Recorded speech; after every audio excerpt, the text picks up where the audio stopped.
University, Ho Chi Minh City, Vietnam.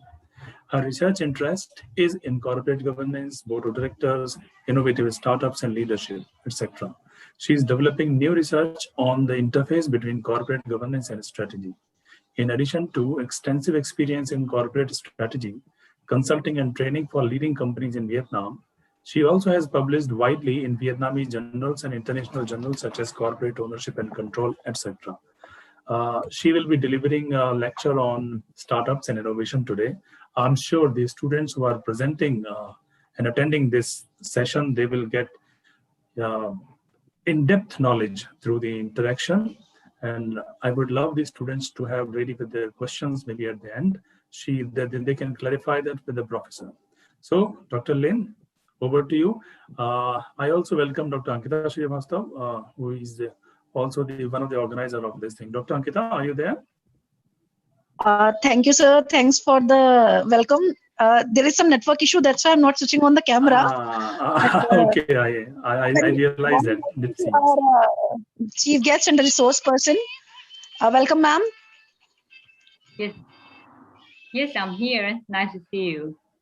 Yeah, actually, some network issue is there, ma'am. That's why camera is not working properly. No worries. No problem. No worries. So, Dr. Lin, over to you. Myself and Mr. Tan will be there to moderate the session if it is required. Dr. Lin, over to you. Yep. Thank you very much. Thank you, Dr. Sharma. It's my great honor today to meet a very big Indian audience. This is my first time. I did have some connection with India. I share a house with my Indian friends when I work in Australia. And in the next section, I will give you some more connection that I have with India. But this is the first time I have a lectures with the Indian students. And I hope that the lesson today will be useful for you to understand not only something about startup and innovation, especially the focus on the ecosystem, but you also have understanding about the ecosystem in my country, Vietnam. And also you give me some understanding of your country, India ecosystem. And I'd like to start our lecture today. Let me share my screen. Do you see my screen?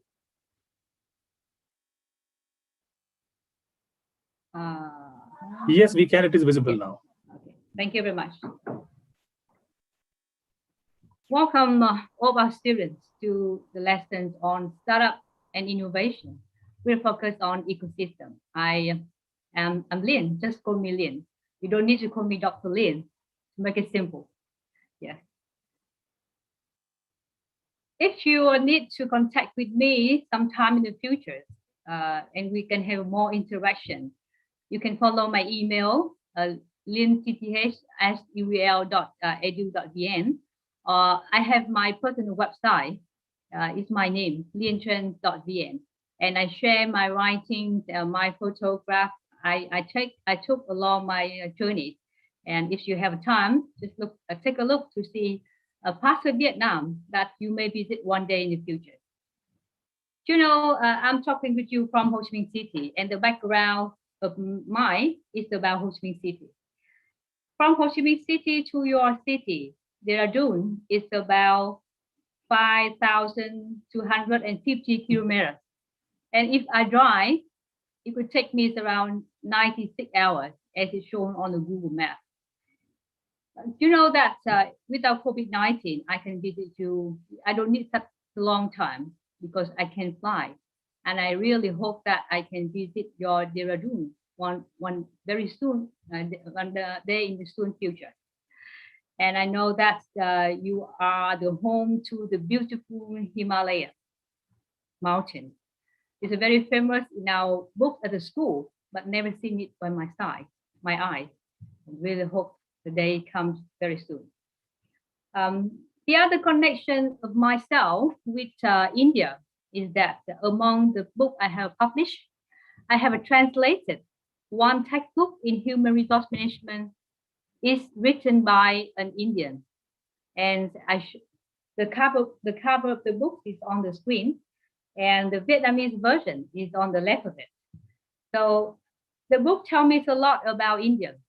about the way you manage workforce, employees, and organize the human resource management function. But today we will talk about HIM. We talk about in startup innovation and ecosystem. And at the end of this lesson, I hope that you can understand and you can tell other people what is startup and how it's different from an SME, that means a small or medium enterprise. If you have a startup, what's about the life cycle of it, and what's the difference you will experience when your startup go through different stages in the life cycle. And the life cycle will explain to you why the startup will need an ecosystem to support it. And then we will move to what is the ecosystem, what's the component, how the global startup ecosystem have developed so far, and some understanding about startup ecosystem in Vietnam, because we don't know, maybe one day, one or many of you may start a company in my country, as some other foreigners they are doing here in Vietnam. I think that currently in your course and in your undergraduate program, you may have met the entrepreneurship definition. And you know that entrepreneurship is something that you starting a business. But to understand startup, we should start with entrepreneurship. When entrepreneurship occurs, it occurs when you or your family members or your friends grasp opportunity, mobilize and organize resources, including capital, labor, infrastructure, finance, right? To turn the opportunities into a business that benefits yourself and also other stakeholders. And normally in the practice, you see that the process of entrepreneurship is associated with innovation and new venture creation. Why we need innovation? Because without innovation, you cannot compete with the current business in the market. And with that innovation in terms of product, kinds of products, kinds of service, the way you deliver it to the customer, you can attract some client, some customer, and if you feel that you have a big enough opportunity, then you can form a company. Otherwise, you're just running a business in kinds of ventures. And when you run that venture, you can recognize that some individuals, of course, involved in that venture. But one day, you can form other organizations. And that individuals and organizations operate in what we call environment. And in that environment, there are some factors supportive and some other factors go against your expectation of developing a big business. And in that environment, there is a collaborative network of many other stakeholders and organizations, and they are the ecosystem for normal business. And also, of course, it's necessary for startups. Sorry, I still have some Vietnamese in this slide. The results, the Vietnamese slide here means that the results of entrepreneurship, after you starting grab an opportunity and use resources to turn it into a venture, you can form a business household. It's very popular in Vietnam for family to a whole business. They may open a store at home or they rent a store on the street. Another result of the entrepreneurship is to form SME. You register with the government that you form a company, but in form of SME in terms of the amount of capital, the number of labor. You may end up to have a corporation. It's a very big corporation. And I know that Tata company in your India, for example, it's a really big private business group, and it's kinds of corporation. And another result of entrepreneurship is startups. So why we have both SME and startup here? Because it looks similar, but they are quite different. They're quite different. And how they're different in the coming slide, we will make it clear. So as you know, we just mentioned, in the entrepreneurship process, you can have a result kind of startup. Both startups, SME, corporations, or business households, is try to create wealth by taking risks in terms of capital, in terms of time and jobs with commitment to deliver value in forms of product and service. But startups are different from the others. Startups means you try to develop a business based on novel business model. So what is a business model? Have you ever heard of it before, business model? Can you raise your hand if you ever heard about a business model?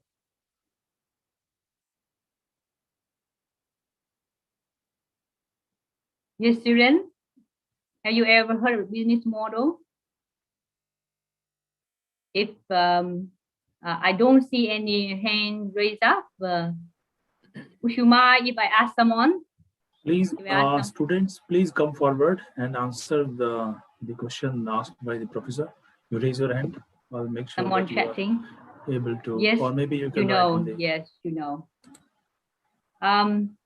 Nadir, can you share a little bit about the business model and what the business model show you? Nadir? Strategy for profit. Yeah, and what the strategy here, you mean? What do you talk about the strategy? You can turn your microphones on and you share with other people. Navdeep, you can speak now. Okay, sir. Actually, a business model journey includes information like product or services that can use to plan to sell, target market, and expenses. Product, service, market, cost, and profit. Yeah, in general, that's the basic things about the business model. Thank you, Nadia. Yes, it is kind of information, concept designing, and detail designing. Yes, thank you. In general, a business model is a concept of the whole business you are running. And when you look into the business model, you can see what's the value you are supplying to the market. Who are your customers? What kinds of resource activity you need to organize and to use to deliver that value, and what kinds of partners you need to involve them in. In addition, the model tells you what are the channels you deliver the product service to your client and customer, and how you communicate with them, online, offline, telephone, email, or by community. And at the bottom, as you can see in very famous business model canvas, you can see the cost and the revenue. So in the core concept is that when you look at the business model, you can recognize the real business you are running and how you make money with all your current activities. So when you have a novel business model, that means that you have something new, something innovative in any parts of that model. Maybe you supply a new values. Maybe you supply it by a new channel. You have a new market segment, or you have a new activity or very unique resources. And that's the meaning of novel business model. And the more important point of the startup, or in Vietnam, we call it innovative startup, is that business model must be repeatable and scalable quickly. It may take 20, 30, or 40 years for a family business to become a big corporation. But for startup, because they have a scalable model, so they can start one day in India, but the next year or the year after next year, they expand to over the world. As the way Uber, Airbnb, and that kind of startup has established their rings over our globe. And this is the nature of startup. Some business with novel business model that is repeatable and scalable. And when you apply a model in India to my country, for example, we call it to clone that business model to a new location. Now, I just give you some ideas about entrepreneurship, about startup, and you already know about SME, small and medium enterprise. Please tell me the main differences between SME and startup.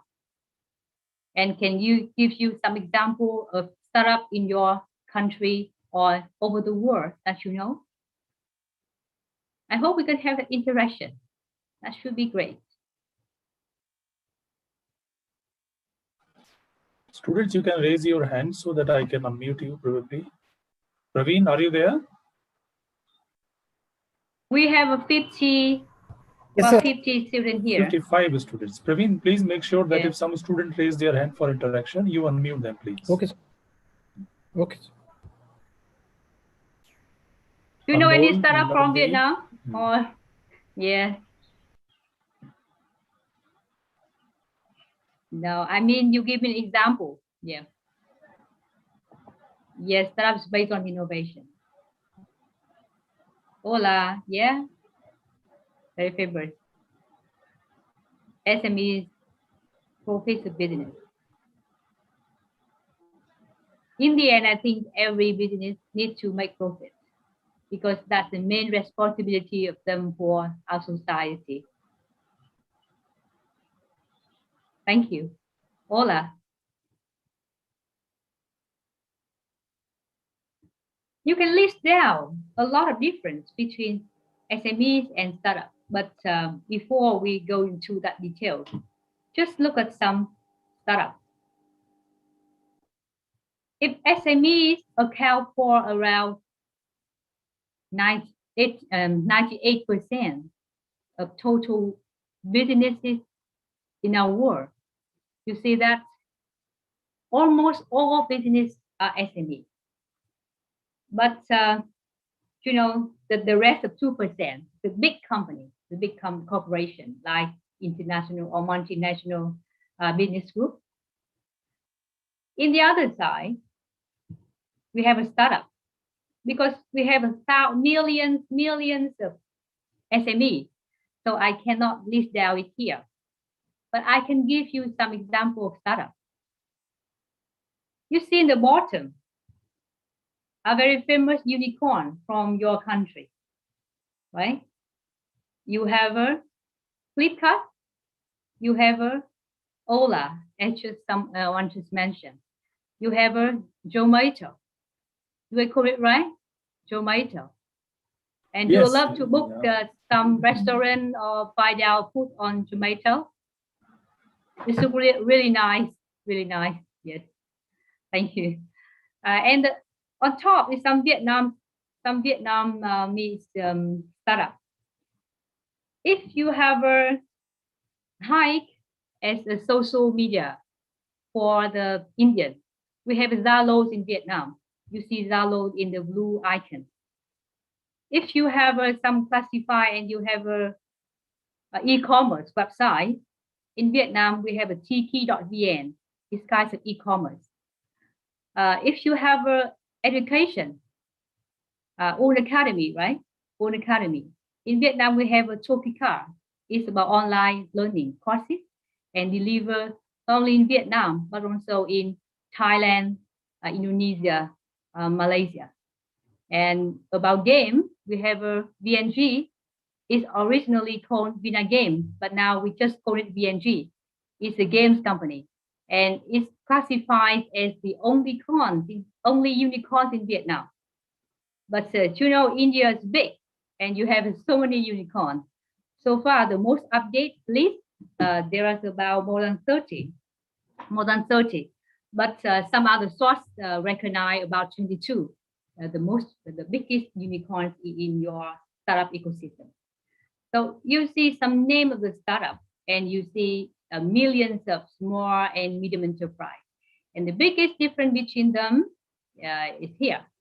If SME is more in terms of size and, you know, and their size is relatively stable. in terms of labor and capital. Startups, they can increase in size very quickly from just a venture with one founder, no office, into a really big unicorn with a market value of more than $1 billion US. So SMEs experience steady growth, but startups very fast, really fast growth. SMEs, they have a business model that is not repeatable, but startups, they have a repeatable and scalable business model. For SME, they need some innovation, but they don't need much innovation, or we call low innovation. But for startups, innovation is the core. Without it, no startup. In SME, normally the owners as the managers. But for startup, the roles of founder or the owner at the beginning with the managers may change over time. And SME, of course, they must be incorporated. We need to register a company with authority. But for startup, it may be incorporated or not. From ventures, when they want to go to IPO, for example, they have to be incorporated. So that's the difference. And a startup with scalable, repeatable business model, they will experience a little bit different life cycle compared to their SME counterparts. And this is a typical life cycle will be experienced by a startup. There are five stages, as you can see here, from the idea to the seed stage, early stage, mid stage, and late stage. And what's the difference between these stages? And so as the founder or the managers, you need to pay attention to that differences. Someone in your class just say that SME is seeking for business, but I think in the end, every business have to make some profit. Without profit, how they can create wealth to our society. But for the startup, the founders don't expect to make profit right at the beginning. In the other side, SME, from day on, they have to think about profits. Yep, I think that's a very big difference. How you can survive without your cash flow meets your payment needs? How you can survive if you make no profits? But in fact, all the startups in our world, they experience really, really big loss in their early stage, idea and seed. Only when they enter the early stage, they can make profits. So how you can finance your operation in the idea and the seed? In the idea, you just recognize some pain from some groups of people in our society. And in the seed stage, you create some solution and you try to test if that solution help people with the pain, help people to relieve that pain. And when you recognize that a big enough number of people ready to pay for your solution to relieve their pain, then you launch your product and services to the market and you enter the early stage. So in the idea and seed, you need to acquire some kinds of funds. So where the funds come from? Normally for the SME and for corporation, we think about bank, we think about family members, we think about friends. But for the startup, because they have nothing in the idea and seed stage, so banks don't care about them. Never talk to a bank in Vietnam, for example, when you just have an idea. They need a balance sheet. They need access land, infrastructure, and houses as collateral. So in the early and seed stage, startup founders, they seek funds from angel investor. They may try to win competition to get funds from the government or some other big corporation that they hold that kind of competition. And in the idea and seed stage, as the founder, they have to seek working space support and other support and money from business incubation investment. And of course, they have to rely on personal savings, credit card, families and friends, and microfinance. But you see, no banks enter this stage. From the early stage, as a founder, you can start accessing banks and ask for loan. And the venture capitalists like SoftBank, Sequoia, they are operating in India. They may give you some money. And when you getting bigger and bigger market, you expanding your business through the mid stage, then you see that many people will be ready to lend you money. And in the late stage, you can think about going public by an IPO.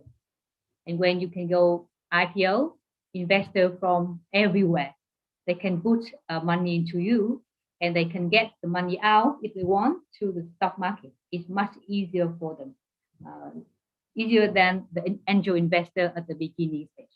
So this is the startup life cycle from the idea seed, early, mid stage, and at each stage they just can get funds from some kind of source, and the bank loan just appear at the early stage. Another way to look at the life cycle is by this graph. You see that the idea stage may be the formation, and the seed, you start validate your idea and you test the market. When you enter the early stage, you start to grow and scale up. In the early stage, you try to find the problem and solution fit. And in the validation, you try to find the product and market fit.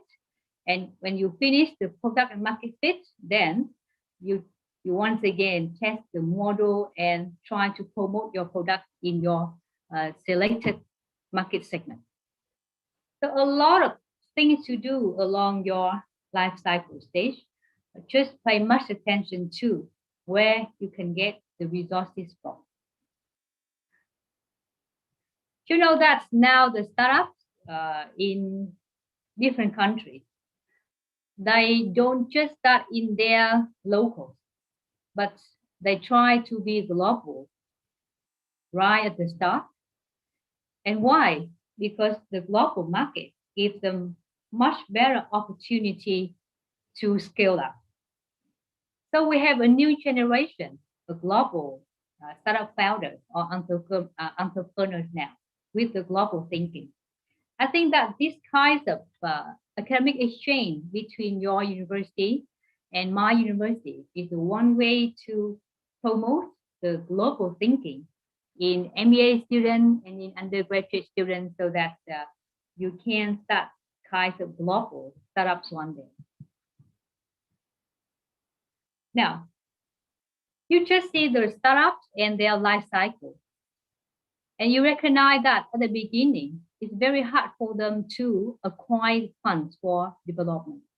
But fund is not the only challenge to the startup. Startups have to face many other kinds of challenges.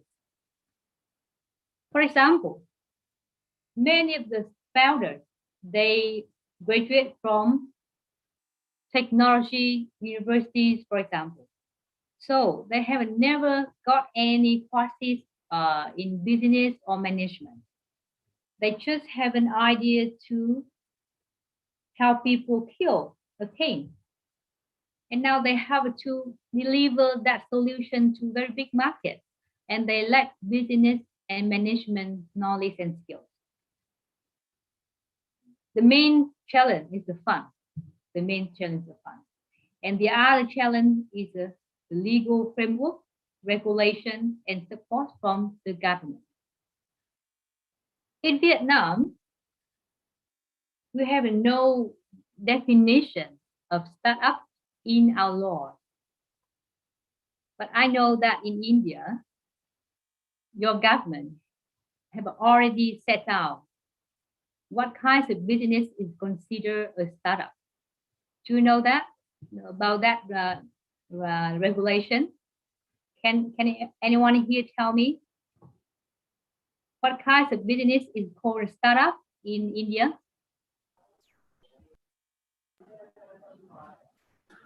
Navdeep, Anmol, or anybody, if you people have, have a 60. That's quite a great number. Do you know that some weeks ago, we have a professor from, I think from your uni, delivered to a lesson on leadership to our students. And what I don't like about our students, that they're so shy, they were so shy. So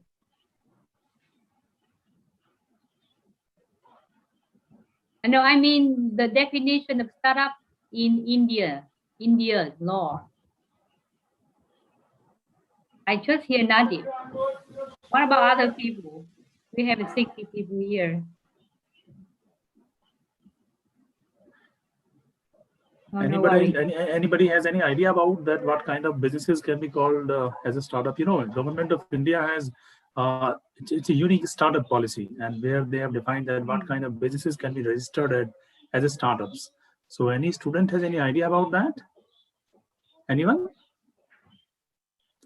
I'm sure people might have heard that for a startup, it is important to use the technology platform.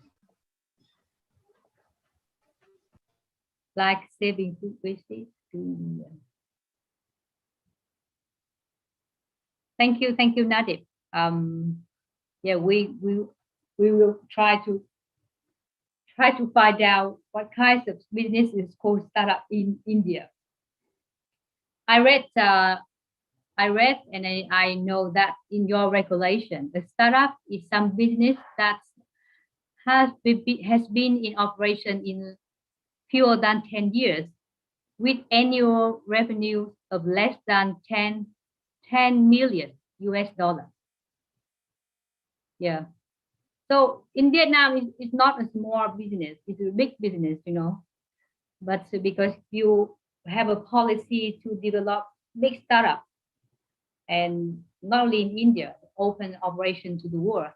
So you set very high quality for your startup with the revenue of less than, I think 15, not 10 million US dollar, And with that kind of criteria, you can specify who can get support from the government. So get back to our startup challenges, because they face challenges in business management funds, and legal framework in Vietnam have no clear criteria to specify startup. So it's very hard for startups in my country to access government support. Currently, we are doing a research project on startup ecosystem in Vietnam, a support policy. And we did survey hundreds of startup founders in Vietnam, but unfortunately, majority of them, they don't know about support policy from the government. It means that we have some policies, but the policy haven't reached the target startup founders. But they really need that kind of support. Because of these challenges, startups need to test different business models in order to find out the most appropriate one. Some startups, they start by selling directly to their customer, but after that, they find out that delivery channel is not effective, and they try to sell through intermediates. So that is something we change in the business model.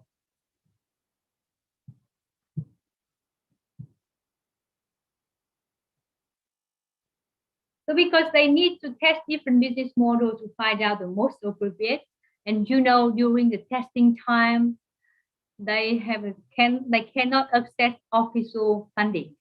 So they need a supportive startup ecosystem. And that's the reason why for startup, ecosystem is something always goes with them. And every country in the world now, if they want to develop startups, they all pay attention to the ecosystem. What the term ecosystem mean? What the term ecosystem mean in your understanding? Can I invite Amrit, number 18? What is ecosystem?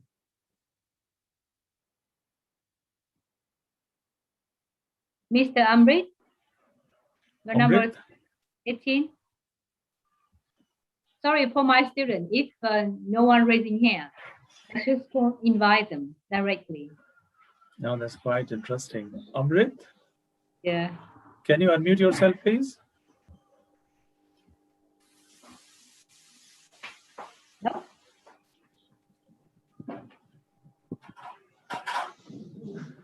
Okay, anybody in the class who can define what is ecosystem? Yeah, I think that someone should come forward and contribute to the lesson. Okay. Franklin. I heard from Franklin. Ecosystem is different businesses in sync. Yes, that's the core idea. We have different businesses operating in, a limited space, and these businesses supporting each other to survive and prosper. So you sell your product to me, I sell to the other, I borrow the talent from you, and the other supply talent to you. Just like in the nature, we have an ecosystem in a pond, in a mountain area, or on a rice field, and many kinds of, insects, plants in that area. They support each other together. They exist and they prosper. So the similar idea from the nature, the ecosystem in the nature, is applied into startup environment. Yeah, group of living organisms that live and interact with each other in an environment. So in the startup ecosystem, we have different businesses, organizations, and individuals. They interact and they support the startup to exist and then prosper. So what is startup ecosystem? And how many startup ecosystems are there in your country, in my country? A startup ecosystem, according to Startup Genome, is also a startup, and it's dedicated to assessing a startup ecosystem around the world. Startup Genome, they deliver report on the global startup ecosystem every year. And according to them,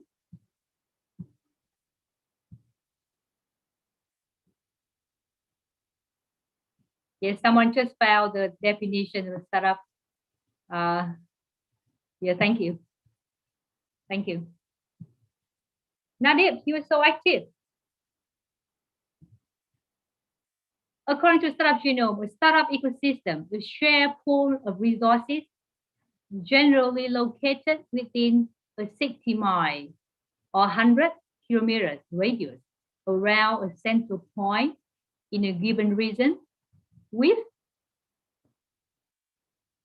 some exceptions based on locality. So what are the resources here? The resources in a startup ecosystem include policymakers, accelerators, incubators, co-working space, educational institutions like your university and my university, and funding groups. So if you're working for the government and you want to develop an environment favorable for startup to develop, then you need to create an area with these resources available. a shared pool of resources within a 60 miles radius around a center. Normally, an ecosystem is located in some cities or regions. What's the city in India most famous for startup ecosystem? So far, you know what it is. Pool of resources, normally around cities. Delhi, Mumbai. What else? Very famous for IT, call center. Yeah, Bangalore. Can you help me? Normally, I know about Bangalore, but I also heard about Bengaluru. Is it the same with Bangalore? Yes, Dr. Lin, Bangalore actually it is renamed now as Bengaluru. It's the same place. Yes, thank you. Just make sure that I understand the right thing. Thank you. Hyderabad, yes. Thank you very much. So in the next slide, you will see the ranking of ecosystem in the world, and you can recognize some Indian name in there. In Vietnam, we have some ecosystem more active than the others. So the most active is Hanoi and Ho Chi Minh City, where I'm now. And another smaller ecosystem is located in the central of Vietnam, a big city, Da Nang City. Have you, any of you here ever visit Vietnam and visit any of our ecosystem? Yes, Da Nang City. Thank you. And normally a startup ecosystem includes these kinds of components. An ecosystem needs to have a startup, of course, with the founders. They need the government or state.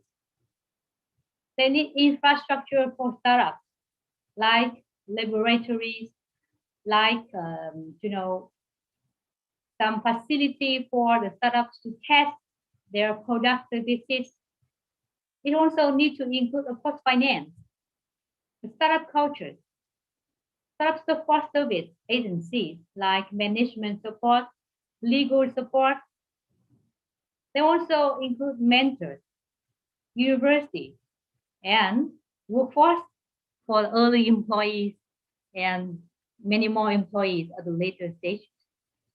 And this is a definition from the Vietnam Ministry of Science and Technology in 2011, when we have the first program on promoting the startup ecosystems in Vietnam.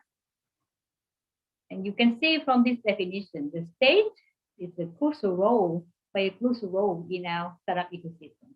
University like yours and mine was also a part of. And now we also have entrepreneurship and startup courses in our program. With the expectation that we can promote the startup intention and capability of our students. When we talk about startup ecosystem, you know that some local, some cities with all the resources, but we also have a startup nations. So what kinds of nation can be called a startup nation? That nation should invest in nurturing an environment for breakthrough ideas to be born, and venture funding and risk-taking in business. An environment that encourages you to have breakthrough ideas, encourage venture funding, and encourage risk-taking among their citizens. And in these startup nations, they give priorities to develop startup ecosystems, like the cities, as you just mentioned, like science park, like cluster of innovation, or even global cluster of innovation. And India, I know that you have a policy on research parks, right? And some countries that prominent name as startup nation. Firstly was Israel, with a book Startup Nation about them. Singapore, Korea, or United Nations. Yeah. But what about India? Do you think that India is a startup nation? Can you share with me about your thought about this? Do you think your country is a startup nation that is nurtures breakthrough ideas, venture funding, risk-taking in business? Can I ask, thank you, Native, but I would like to ask someone else. I would like to ask a lady, that's fine. Iriana, your number is 65. Iriana, are you there? Iriana, can you please unmute yourself if you can?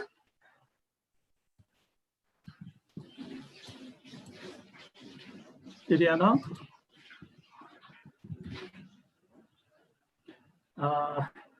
Dr. Lin, I suppose she has some technical issue because her microphone is not visible. Yeah, I don't see the unmute button. Can you ask someone else? Can you ask someone? Okay. Now technical problem. Someone else who would like to share one's views whether India can be called as a startup country or not? India is a startup nation. Anybody? Anmol, probably, would you like to share? If you can unmute yourself, Anmol. It seems to be hard. I have to encourage you to share some thoughts. Franklin, if you can unmute yourself, you can answer that.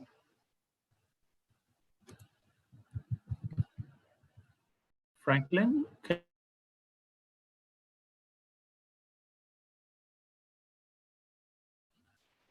Where's the voice today? Franklin, if you wish, you can unmute yourself, I suppose. I see some chats from Ashan Jama. Maybe we can invite him to speak. Okay, Ahsan Jamal. Can you unmute yourself, Ahsan? Okay, Ahsan, I think you can unmute yourself now. You just try. Hello. Yes, you are. Franklin, is it you? Yeah, it's Franklin. Yes, you are audible, Franklin. You can share your views whether India can be called as a startup nation. Ahsan, you also try to unmute yourself. India basically is a educated country. It is established in IT service. Product based, it is just a budding in nature. That is my thought. Okay, fine. It is still in its infancy. What he want to say that is still a long way to go. In the past 4 or 5 years, I suppose the focus of government of India is more on to the startups and entrepreneurship and these kind of things. Navdeep, would you like to say something? Sir, like Oyo Rooms is the best of example for startup done by India. It's worldwide. Okay, fine. That's perfect. Other students also should come forward. And they should contribute to the discussion. I suppose that is the best way to learn. Yeah. In field of startups, sir, we can also say that it's kind of developing country right now. India is a developing country in field of startup, as we are doing our best. Okay. Thank you very much. Warren, you say that you are a developing country. So, but a developed country still open to be a startup nation. And I know that Dr. Sharma, for the last 5 to 6 years, right? You are government, a very big program on startup.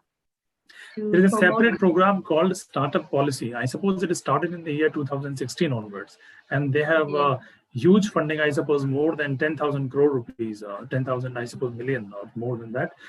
And apart from the state government has India has a federal structure where the central government has certain funds and certain rights, whereas respective state governments also have.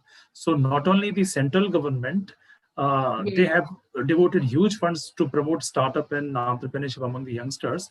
State governments also, they are doing many initiatives for the encouragement of entrepreneurship and startup among the those who have entrepreneurial capabilities.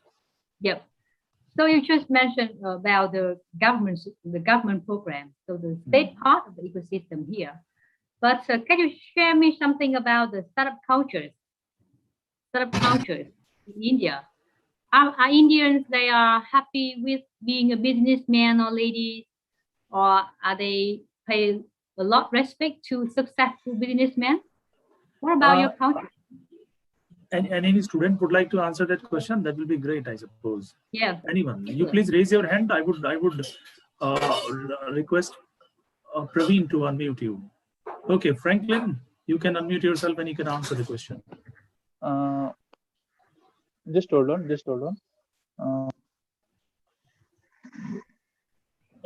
Can you please repeat the question? I forgot the question.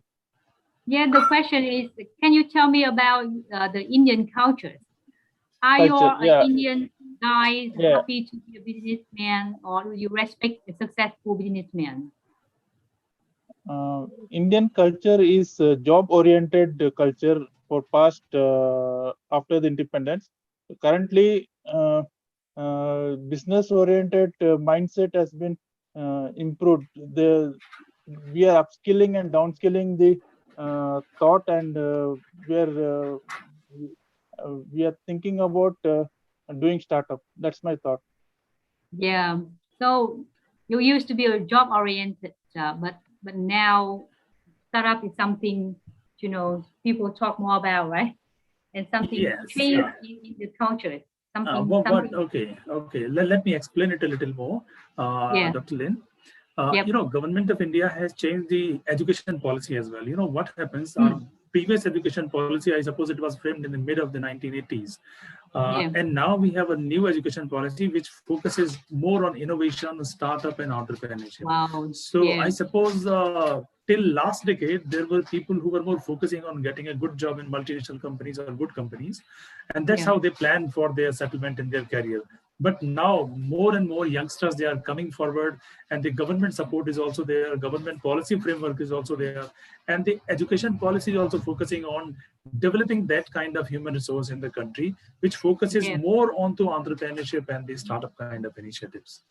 Yeah, thank you very much. It's very interesting to know that the culture is changing from job orientation to starting a business in young people.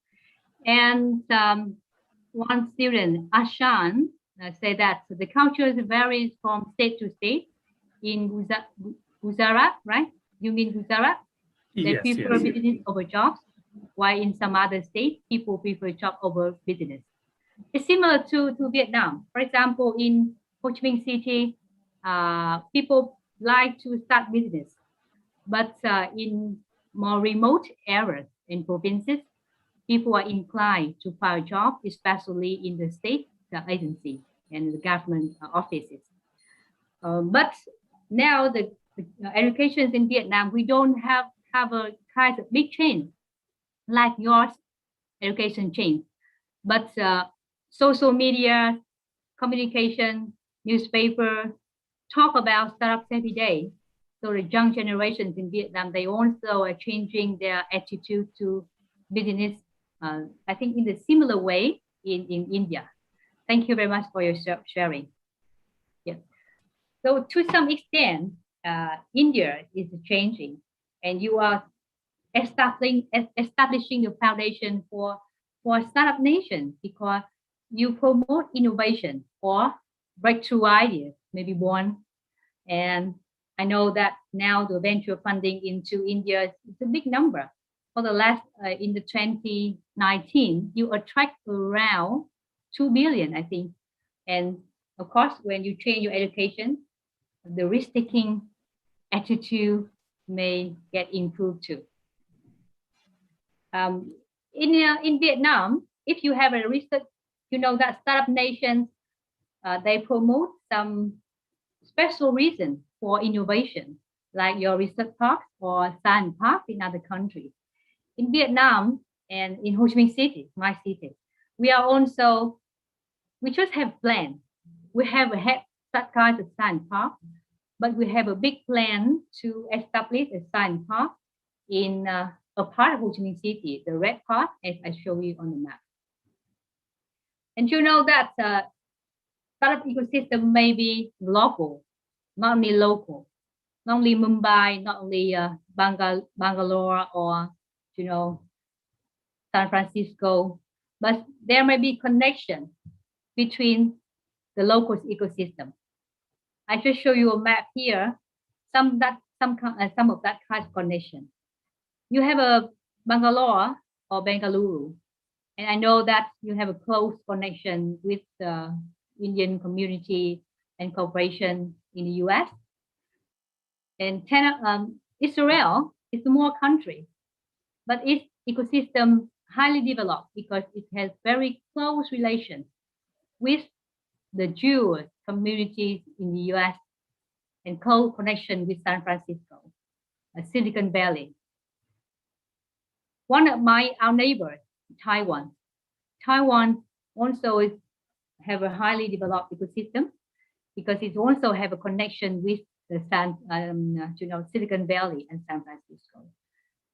So local connection is the very attractive way to promote if you have an advantage of overseas people. For example, in Vietnam, we have around 3 million overseas Vietnamese, and very big proportion of them living in the US. And we are trying to, exploit that kind of resource to develop our ecosystems in Vietnam. Now, you know what the ecosystem for startup is. We move to look at the development of global startup ecosystem. You know that in general, if we just look at our globe as a one planet in the whole galaxy, we are very tiny. And global startup economy is creating nearly $3 trillion in value. And that number is as big as an economy in the G7, Group 7 economies. Like the UK, I think, is comparable to the UK economy. And the flow of venture capital into startups is really big. In 2019, the total venture capital over the world is around 300 billion. And you know that India only attract about 2 billion.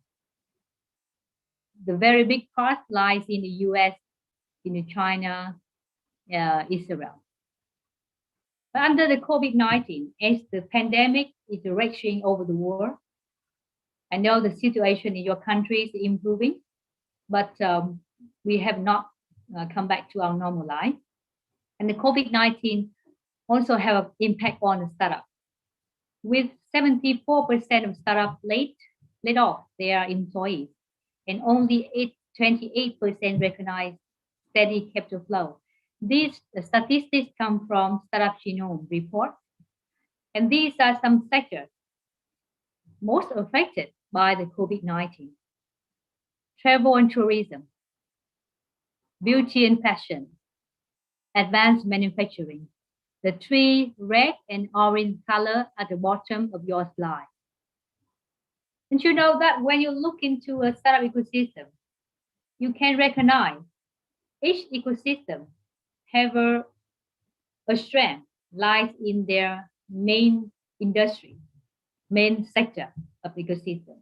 They may be blockchain and cryptocurrency. They may be in cybersecurity.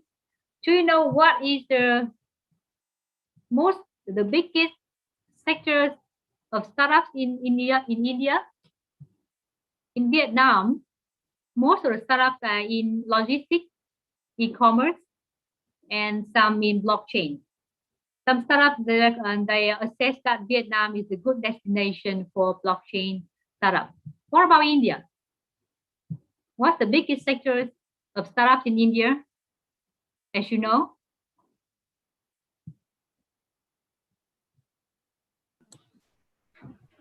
anybody has any idea about that? What is the sector wherein most of the startups or majority of the startups, they are trying to get excel?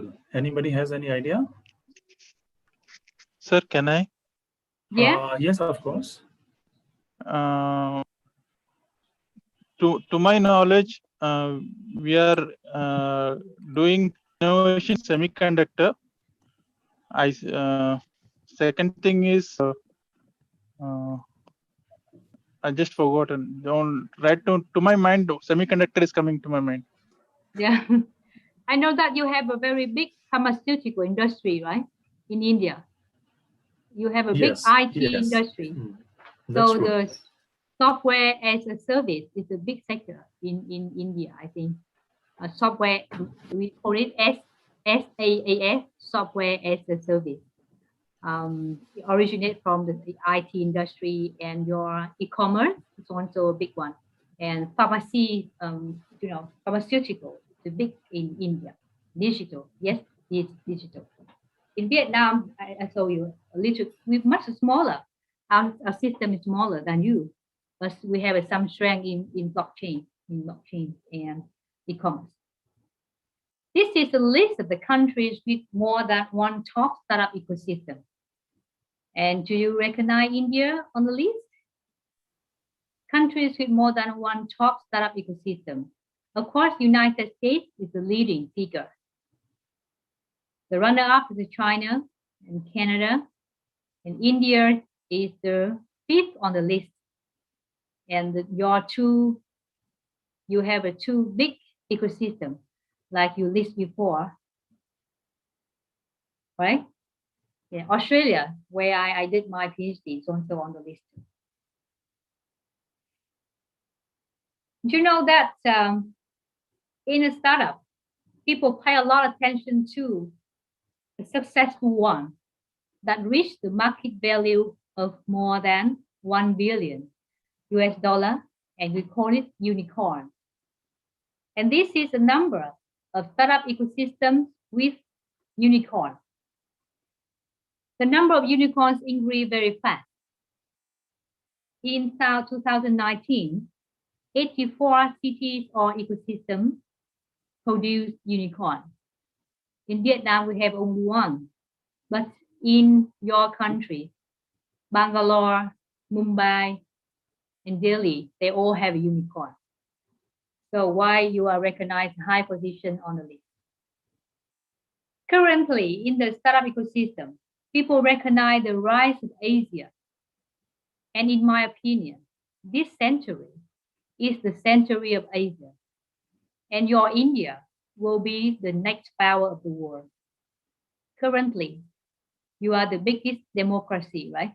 The biggest democracy with nearly 1.4 billion people. Yes, it is. Yeah, it is nearly 1.4 million people. Yes, 1.4.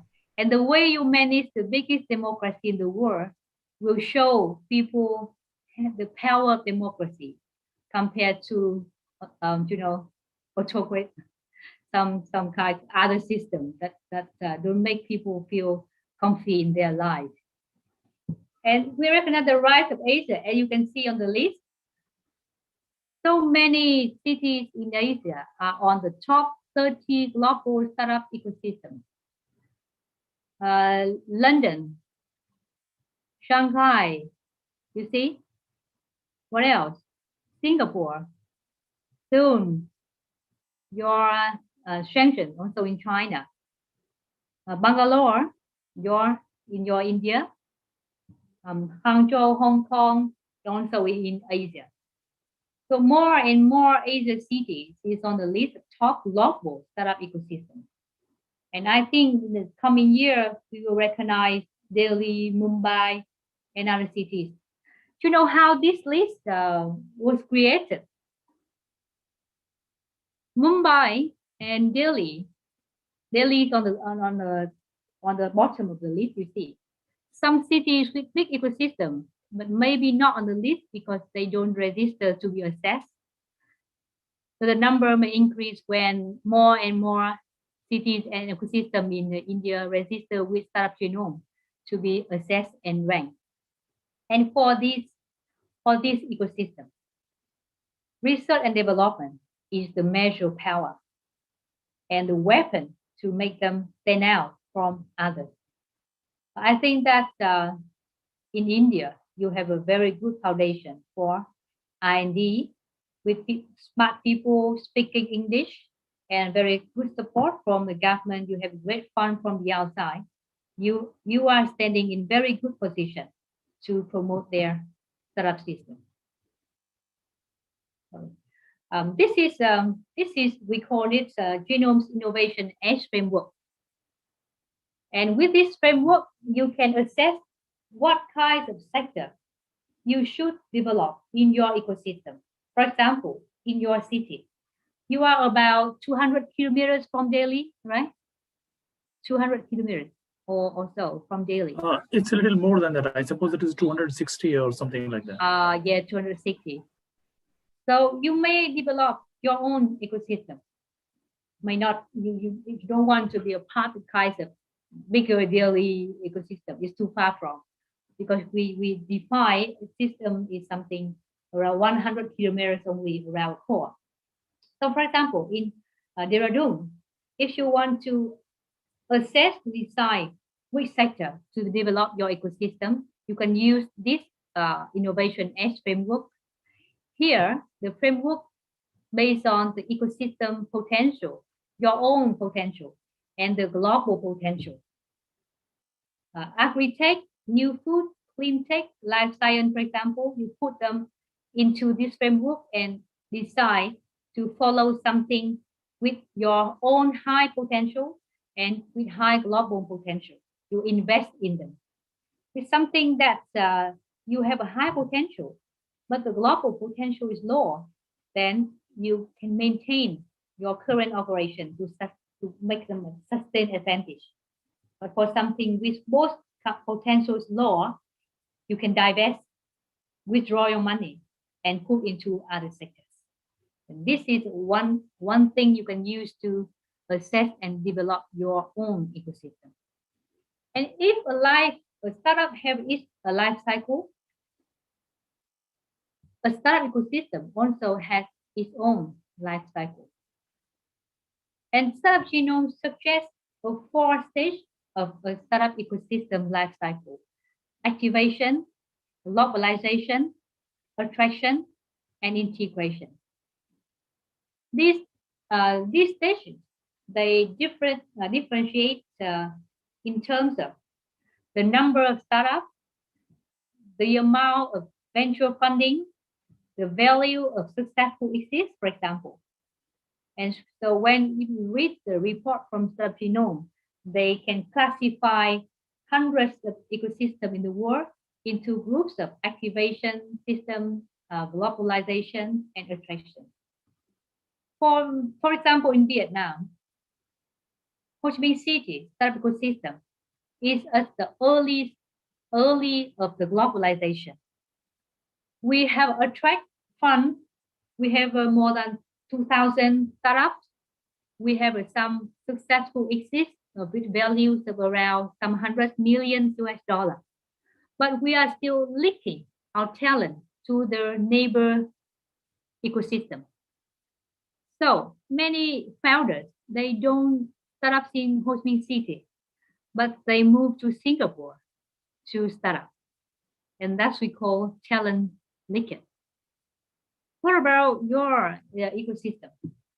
I think you are, for example, Bangalore, you are at the stage around globalization and attraction. But for integration, something very big like Beijing, like Silicon Valley, like London, they are that integration. They attract talents from other parts of the world to start up over there. So you can use this framework to assess your city's ecosystem life cycle too. And in the ecosystem, you know that the government support is something very essential. And this is the kind of support governments around the world are giving to their startup ecosystem. They give a business loan. They give waste grants and subsidies. They give startup tax rebates, rent reliefs. They give operation support. They give business grant, business funding, and procurement or support to increase demand. but the business loan by the government is the most popular type of support. Of course, these kinds of loans with much more favorable conditions compared to bank loans. The government and local governments in Vietnam and like Ho Chi Minh City, they organize some competition. And if you win in that competition, you can get some grants. And up to 1 billion Vietnam dong, it means around 50,000 US dollars. 50,000 US dollars. Now, take a look at the government support in your country. This is some information I have learned about the government support for the startup ecosystem in India. And your state, Uttarakhand, is also rising on the list of the good ecosystem for founders to locate their startups. If in 2018, you are classified as an emerging state in the India state ranking of startup ecosystem, startup support, and 1 year later, in 2019, you are up to aspiring leaders with Punjab and some other states. So this is evidence of your increasing support for the startup. And I think that once the government gives their hand to the startup community, you are standing a good chance to develop a system in Dehradun or in your Uttarakhand in general. Now, I'd like you to talk about government support at a bigger scale. This is more comparison between your country and my country. Of course, in terms of population, it's not comparable. In terms of the area, it's not comparable because we are just about one fifth of your area. Vietnam total area is about 330 square kilometers. But India, what about the area of India? Someone can tell me how big your country is?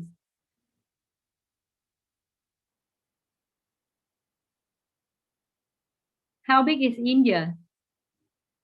Can you tell me, give me some number? Anybody can just give an idea that what is the area of India? How big is India in terms of area? Vietnam is just 330,000 square kilometers. Okay. Yes, you are about nearly 3.3 million. Right. Correct. Square kilometers, and we are just one tenth of your area. Yeah, Vietnam is even smaller than one state of India. If we compare Vietnam Yes, to the whole Uttar Pradesh. Yes, That's true. That's we are true. very small. In this graph, I have a comparison in terms of the rate of urbanization. The urbanization rate in India is about 34%. In Vietnam, around 37%. The GDP per capita in Vietnam is about 2,700. And I get the statistic from the World Bank. In India, it's about 2,100 US dollar per capita. And about the ease of doing business, we standing a similar position. Our position is 70, and your country position is about 77. But you have did an amazing job about digitalize India. Is it something big in India to make the country digital? Yes, there are many initiatives. In fact, any student would like to throw some light on that? On the digitalization in India, I suppose, in the past 4 or 5 years. Yeah. I think Digital India or New India is a very big government support for the startup ecosystem. Can you share some thoughts on the Digital and New India program and how it has changed the lives of people around you, especially in the remote areas? Anybody? Maybe Twinkle, if you can unmute yourself. Hello. Yes. please. Hello, sir. Good afternoon, sir. Good afternoon, ma'am. Good afternoon. This is Anmol. Anmol. Please go ahead. Ma'am, from past 4-5 years, India has seen a drastic change in the digitalization by after the new government which India had. It majorly focused on digital payments, whether it was related to any rural or industrial or any sector which India had. Everything is started to have a digital payment through the UPIs or cashless transactions, which we were having in a physical format earlier. And because of that only, we had gained so many transactions and help during the COVID and all, which was lacking before 4-5 years. Yeah, thank you very much.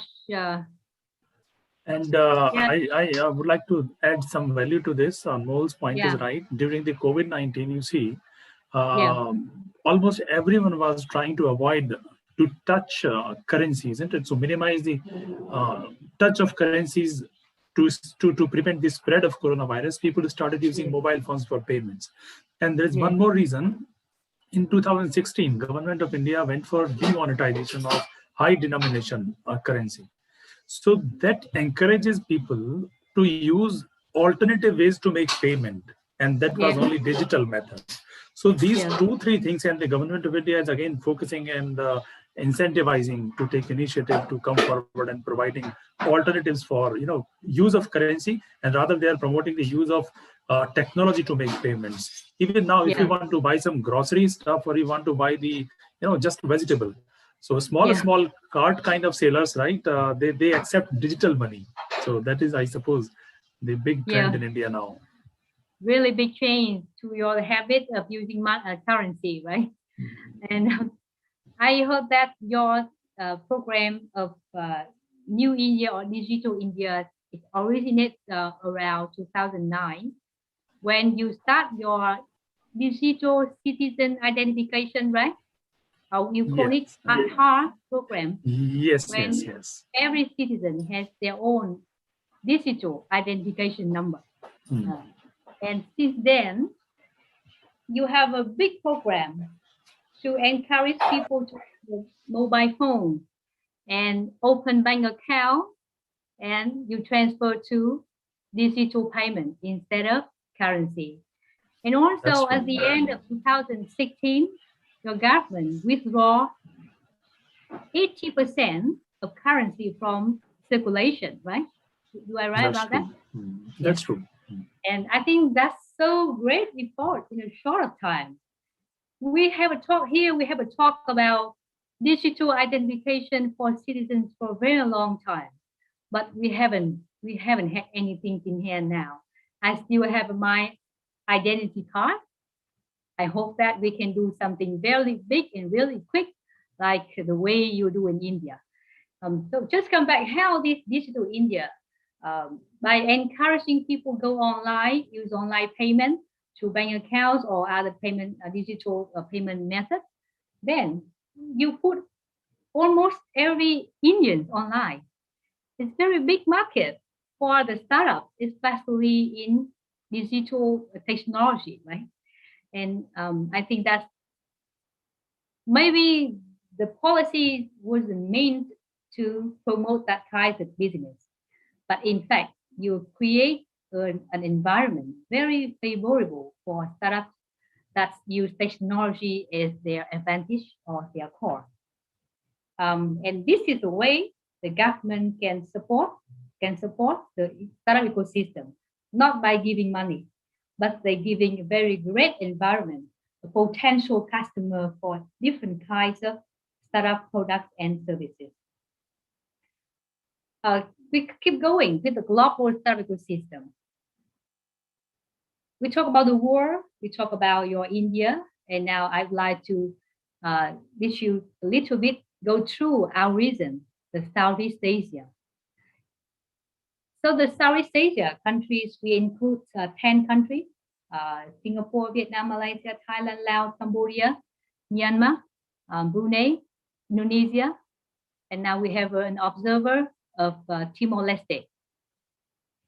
And in Southeast Asia, the total population in our region is still less than half of yours, about 600 million people. You have 1.4 billion. But the market is still good enough for the developing of startups. And we are recognized as the kind of very promising, very potential startup ecosystem in the world.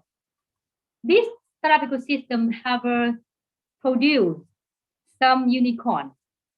We have here on the top, it's a unicorn.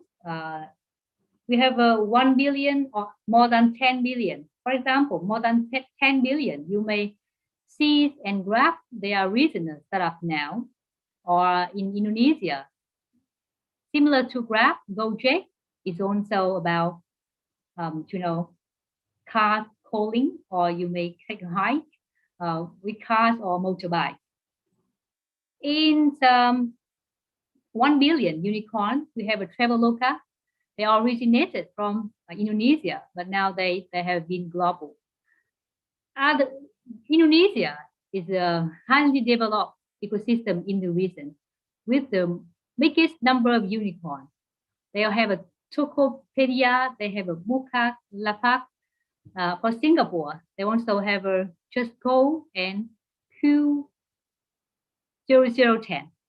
Vietnam, we have only one unicorn, been a game, BNG, as I showed you in the beginning slide. The below, there's some other startup with significant market values. And so you can see that in the ecosystem in our region, we do produce very good number of startups, but we still have a long time to, catching up with India or other more developed countries in terms of startup ecosystem. A little bit at the end of this lesson, I'd like to talk a little bit about Vietnam startup ecosystem. This is some startups in Vietnam.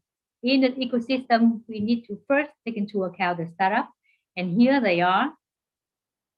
Startups in Vietnam may be classified into 3 generations. The first generation, they were founded in the times of 2000 to up to 2006. And at this time, the term startup was first introduced into Vietnam. And we relied on some funds from foreign venture capital fund. And this time we have a BNG, and now they become the first unicorns in Vietnam. The second generation of Vietnam are ones that were founded in 2007 up to 2014. With Tiki or Foodie, Topica are some typical name for this period. Why we select 2014 as a milestone? Because 1 year later, the government in Vietnam, they learned from other governments in the world. So they also started their startup ecosystem promotion program. And from this time, we have some startup in the 3rd generation, like Zalo messaging application or Trusting Social to measure your credibility and supply that information for the banks to decide on how much loan they can give to that person. So these are the 3 generations of startups in Vietnam, and there's some logos and some names of them. About other parts of the ecosystem, we have infrastructure, we have a talent, we have organized events, and we have a regulatory system. For infrastructure, in Vietnam, we have some high-tech parks, one in Ho Chi Minh City, one in Da Nang, and the other in Hanoi. Some provinces in Vietnam, they have a special program for startups, especially in Ho Chi Minh City. So Saigon Hub is a government agency, or ISEF is a program from Ho Chi Minh City People's Committee. We also have a cooperation and support from international programs and organizations like Mekong Business Initiative, sponsored by ADB and the government of Australia. And we also have an innovation partnership program sponsored by the government of Finland. In terms of talent, we have an incubator and we have an accelerator. Currently, we just have a small number of incubators and accelerators. With Vietnam Silicon Valley is the most famous, wise, and speed up. To produce more unicorns like India have done, we need more and more. And the event, if some you here already have some startup plan and you want to send your plan to a competition, get access to Vietnam market, then you can attend some events like TechFest, organized by the Ministry of Technology and Science, or the startup wheel in Ho Chi Minh City, or the startups, the SURF organized by Da Nang City, and IoT startup. For the regulatory, we have a series of regulations on. We think that it's on startup, but I told you, we haven't arrived at a definition of startup. So the regulatory is on promoting startup in general. But so far, what kinds of startup should get the support haven't had a very clear definition.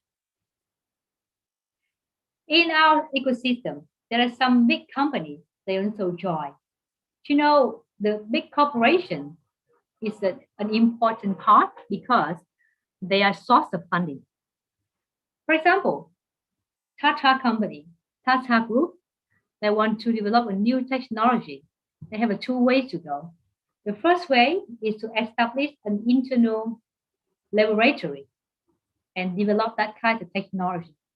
And the second way, they go through the startup ecosystem, they find out if any startup is working on their demand, and they can invest some venture capitals in that kind of startup. So corporation is source of fund, and they are also, they form the market for M&A for successful startups. In Vietnam, for example, FPT is the business group operating in banking, in technology, in IT. VP Bank is a bank. Viettel is a communication and technology group by the militaries of Vietnam. CMC Corporation, Bean Group are some names with good support for our startup ecosystem. And this is some incubator and accelerator.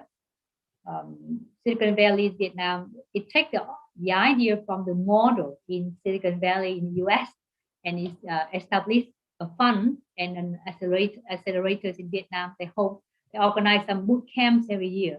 Hedge Ventures, BSSC organized by Ho Chi Minh City, Topeka FPT Ventures, or Saigon High Tech Park. The venture fund, an ecosystem cannot sustain development without venture funds. And the venture fund operates in Vietnam include both local and international ones, like Sequoia Capital, they are very big name, the 500 startup, or the Cyber Asian, Golden Gate Ventures, Rakuten from the Japan. We also have some local ventures like CMC or BSSC or the Silicon Valley. So I've just told you about our system in Vietnam. Can you tell me a little bit about your system in India? About your venture fund, about your startup, about government support? We already talked a lot, so you don't need to mention anymore. So please tell me a little bit about your India startup ecosystem. Anybody would like to throw some more light on that? We already have discussed about the government initiative with respect to startup and entrepreneurship, or creating a culture and ecosystem of that. So anybody, any student would like to share their thoughts on that any further?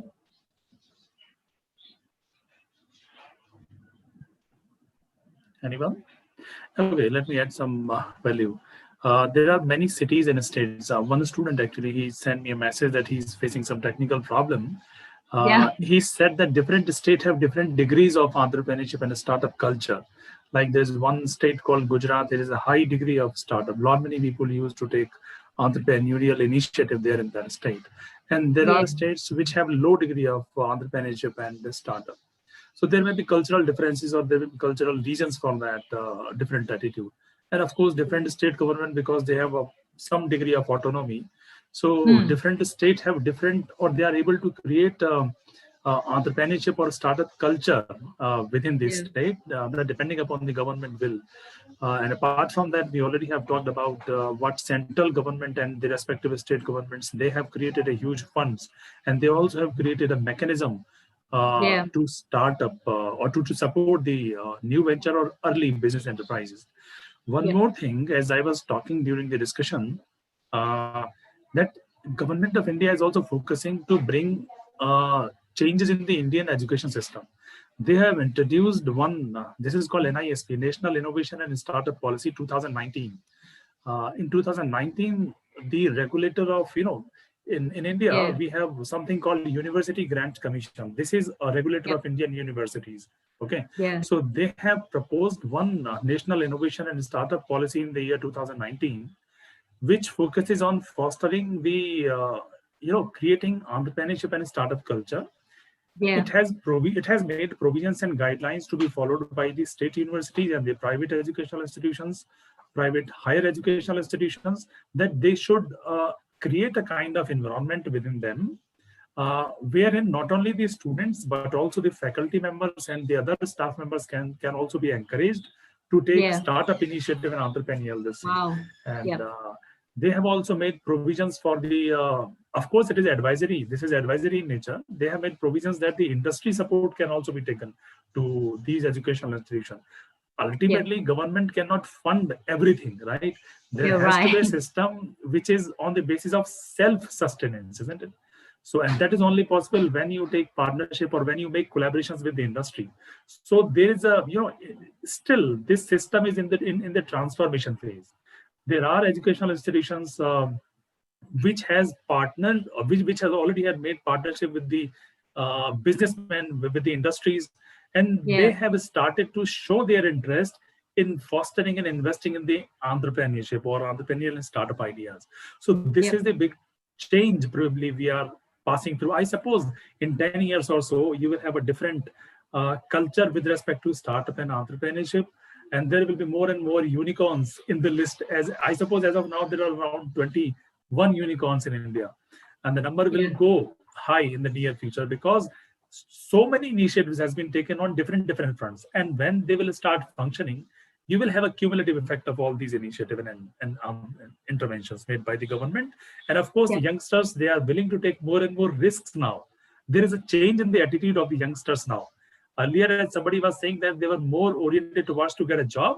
Okay, if I get a good job, I'm happy.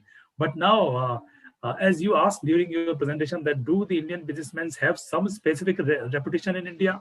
The answer is yes. The businessmen, they have been given a huge respect in the society, in the social framework. So that is the reason that the shift is being observed in the recent past, and it will be accelerated in the time to come also. So this is what we used to observe regarding the startup movement in India. Thank you very much for sharing. Very resourceful for me to understand another startup cultures and ecosystem in your country. I totally agree with you that the culture plays the crucial role. With the startup cultures, maybe we don't need the government support, like the way Silicon Valley stand out in the US. Initially, the government of the US have no plan to develop Silicon Valley into a startup ecosystem, but it naturally developed because from the aspiration and the entrepreneurship cultures of people living and working in there. You are changing the cultures. You were talking about a unicorn, and I know that, and I take information from the venture intelligence about the current list of the unicorn in the India startup ecosystem. And this is the list. There are 39 on the list now, according to venture intelligence. Okay. they all have a value, you know, must be more than 1 billion US dollar in market value. Some very famous name, I know you must know them, like Zomato, Quick, Paytm, Ola, right? Snapdeal. You have a very big list of unicorns. We just have one. So I am envy with you about this list. I think this is an indication of your successful to some extent with your startup ecosystem developing program by the government and the changing of your startup culture to pan India. So today we have gone through some ideas about startup ecosystem, and I have a great time and great exchange to understand your side ecosystem, and my honor to introduce something about ecosystems in Vietnam. I hope that after the lesson, you can have an idea about how good the ecosystem is working in your city, Dehradun, and you may assess other cities in India too. I'd like to thank you very much for IFI University to have me here and have these lessons with all the MBA students from a beautiful place in the northern of India. Thank you, Dr. Sharma, for being the moderator and the co-host of today. I hope that I will visit your campus one day soon and talking with you more about India cultures and the ecosystem. Thank you very much for your time in this weekend. Thank you, Dr. Sharma. This is a great pleasure for us, Dr. Lin, that you have spared time from your schedule, and particularly on an off day, that we are able to hear your views on a startup and how to develop the startup ecosystem and how to design these startups in such a way so that they can sustain. That's much more important. You know, having an idea is no great. The important thing is that what do you do with that idea, and what initiative you take to make that idea sustainable idea. There are students who have, you know, when they are into the university first year, second year, and third years, they have very unique ideas with them, but most of these ideas dies in their mind. Reason then either they are not willing to take risk, or probably they don't know what to do with that idea. So but there are you know, different interventions made by the government, and social norms are also changing at the same time, you know. And there is a shift we are observing in the attitudes of the youngsters, society, and the government also. As you said correctly, government cannot fund every project. What they can do maximum, they can ensure the developing a framework, we call it startup ecosystem, wherein the people should come forward with their unique ideas, but the idea should be scalable and idea should be sustainable. Unless you will end up investing your money, government support, and all that. I'm sure there must be many students who might have enlightened their thought process, their ideas about how to go ahead with the startup. I'm sure next year when they are ready with their program, when they are on the verge of passing their program next year, many of them will have unique ideas, and they may dare to take initiative and to pursue their ideas. Dr. Lin has talked about the startup life cycle also. She has also thrown light in depth how to develop the startup ecosystem. She has shared with us the ecosystems in Vietnam and a couple of more countries, and how the ecosystem can be designed in such a way to get the global support. Because it is very important nowadays in the era of globalization, when every one country is connected digitally, and virtual platform provides them fantastic platform to connect and to transact at frequent intervals. So that's much more important, that if your idea have some aspect, it can go global, it should be explored. So Dr. Lin, we find your interaction very enlightening and very interesting. Thank you very much for sparing time. Mr. Tan, would you like to say something? Yes, thank you. I have to stay here for the rest of the lesson, and I found it very interesting. And once again, thank you, Ms. Lin, for joining and delivering very fruitful discussion and very amazing topic today. And thank you, Dr. Sharma, for for organizing this today section. It's on Saturday. I know that some people are on off day, but it's very nice to see about 60 people, 60 students from ICFAI to join with us. And from the position of the consulate, so we will work more with you to organize more and more topic between the UEL and the ICFAI. And I hope that once the commercial flight resumes, so we can have a change to visit from UEL to India and from ICFI to Vietnam. That we can talk more, we can discuss more in face to face. That's our plan. Great. Yeah. You were discussing something. I'd like to thank the consulate general for bringing us together. You are making it. Thank you. Yeah. Actually, this is sixth topic or seventh topic we have covered. I suppose this is the sixth one, I suppose. Yeah, sixth one. So we have done six, and we have planned for the remaining of to the end of March. We have to cover maybe 5 more. We will try. And on of the topic I found is very interesting. And we will discuss more. And if you have any suggestion for next topic that you want to share, Miss Ling, you can tell the Miss Dui from UEL, and I will discuss with him, and we will plan for it. Thank you. Thank you very much, Mr. Tan. Please convey my regards to Dr. Madan when you meet him. Yeah, I will convey to him. And Dr. Lin, please. And Dr. Lin, we will be happy to host you whenever you will plan, whenever the international borders are open for the frequent visits and travel. You please make a travel plan. And as Mr. Tan was suggesting that when the international borders are open and frequent flights are available to travel, we definitely would like to invite faculties from UEL, and certain faculties from ICFA University will also visit Vietnam. So these are the plans actually for the future. Let's see how it works. Yeah, so, we should exchange when the COVID is over. Yes. And the students also, many of them have shown their interest to visit UEL, and we would be happy to invite certain students and some number of students from the UEL to India. So that is the purpose of this collaboration in the future. These are the future plans. Let's see how they turn out. So that's a great session today. Thank you very much, Dr. Lin, and thank you, Mr. Tan. And I would like to thank all the participants also, my fellow colleagues, those who are attending the session. And my fellow colleagues, faculty members from the tech department also, I would like to thank them to spare time to attend the session. Thank you very much.